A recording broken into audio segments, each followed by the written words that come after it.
Hello everyone, Joseph here, and I'd like to continue my talks. And this week I'd like to talk about paranormal phenomena and how they might not be what they seem.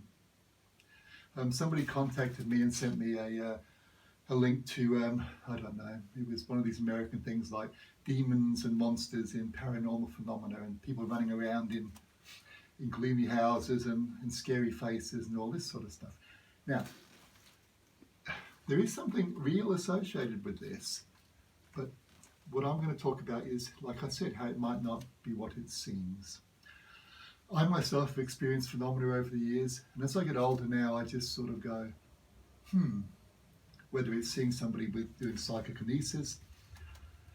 I read for a young lady once, young Russian lady, and she was telling me about a poltergeist in her house. And she said that she thought it was her grandma, and we talked about it, and my feeling was that it wasn't her grandma. It was psychokinesis. Google it. It's basically the ability of the human mind to move things or to affect matter. Now, as we talked, she got more and more shitty with me, more and more agitated. And then I noticed movement, and what it was my glasses were starting to rock, and then they moved slowly across the table like a little animal.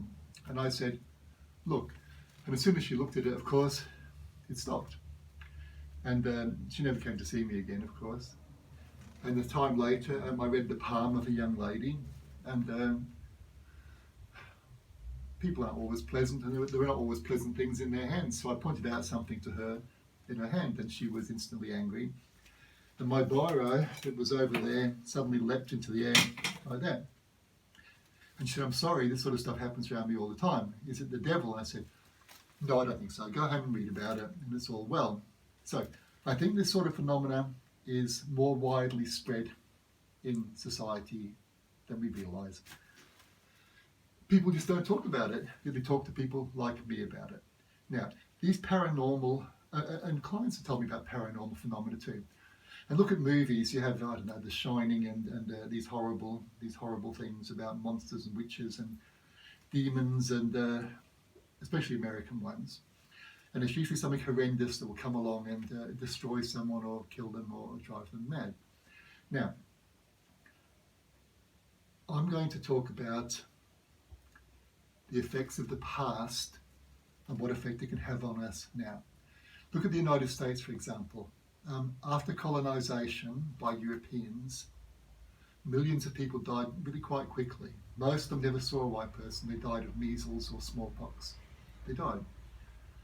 And they didn't receive their traditional burials. And then, of course, we have the indigenous folk that were slaughtered, their lands taken, endless murder, the destruction of their environment. And it's been the same here in Australia over several hundred years. The indigenous people, probably one of the oldest societies in the world, going back well over 50,000 years. Europeans turn up, kill them. Even here in North Queensland, there are records of people moving in, building farms, shooting the indigenous folk. And as far as they're concerned, that's the end of it.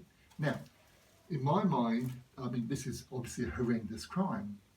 I'm sure that you and I, most modern people, would never dream of doing something so horrendous. It was done by our ancestors, people long ago, in different circumstances. But what I'm trying to make the point of here is, let's say somebody had been murdered and their body stashed under your house. Killed in a horrendous way. So, no one knows about them, they're stashed under the house. It would be not unreasonable to expect that you'd have bad dreams, that you might get strange ghostly phenomena, especially if this person had been treated very, very badly as they died and before they died. Now, the United States is built on the graves of tens of millions of indigenous people who were murdered and were not given their rights of burial and for all intents and purposes are forgotten. Now, I would imagine these folks weren't particularly happy about what happened to them, and I also think they wouldn't want to be forgotten. These terrible things happen, like with the Holocaust in Europe. I mean, the Jews, they don't want people to forget what happened to them, and rightly so. Like people, the Gypsies slaughtered also, they seem to be much more quiet about it.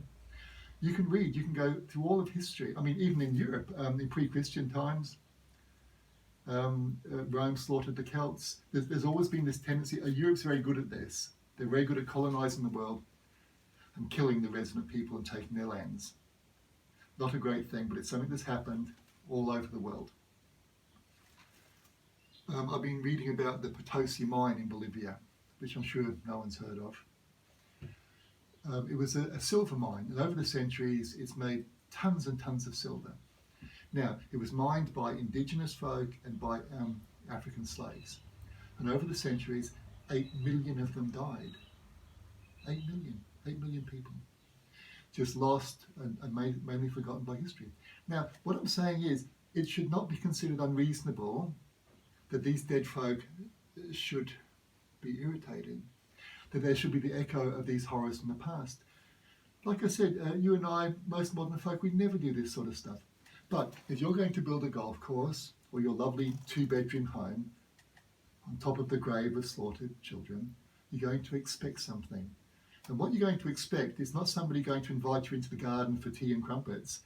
It's going to be a very angry, upset spirit. So do not expect them to be all smiley and pretty. These are, what do you think? How do you think they would appear? Not nice. Now, in my experience, the best way to deal with such phenomena is firstly to acknowledge them, get a feel of it all, say, sorry, this happened to them. Be sympathetic like you would be to any other human being who's experienced something horrendous. You try exercising these things, driving them out. Why? Why should they go? From their own land, from the place where they lived, where their family was slaughtered, so you can have your pristine home, or I can have my lovely house too. There's a certain justice here. And I think that till the end of time, there will be problems. So we have to adapt to that. Forget about the exorcisms. Forget about driving these things out. People like us, we're the problem here. So we need to talk to them. Maybe we need to apologise on behalf of our culture. But we need to acknowledge them. Don't let them be forgotten. Now I want you to read something for you. Now this is Jesse's phone, so give me a moment. Right, hang on, give me another moment.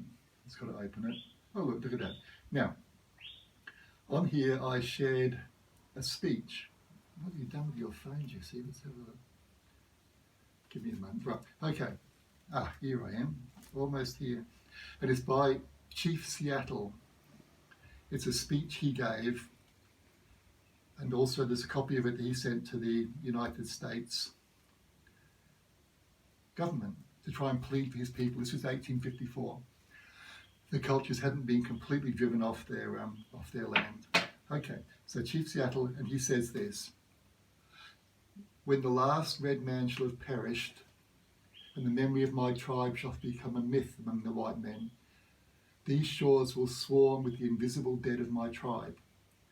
And when your children's children think themselves alone in the field, or the store, or the shop, or upon the highway, or in the silence of the pathless woods, they will not be alone.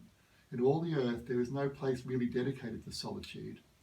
At night, when the streets of your cities and villages are silent, and you think them deserted, they will throng with the returning hosts that once filled them and still love this beautiful land. The white man will never be alone. Let him be just and deal kindly with my people, for the dead are not powerless. Dead, did I say? There is no death, only a change of worlds. And Chief Seattle and his people and his culture are, for all intents and purposes, mainly gone. So, I would have you remember them in kindness. But if every now and then you have something strange happen around the place, or don't be afraid of it, talk to it. Be kind even to the people who've gone. I wish you all a lovely and blessed week.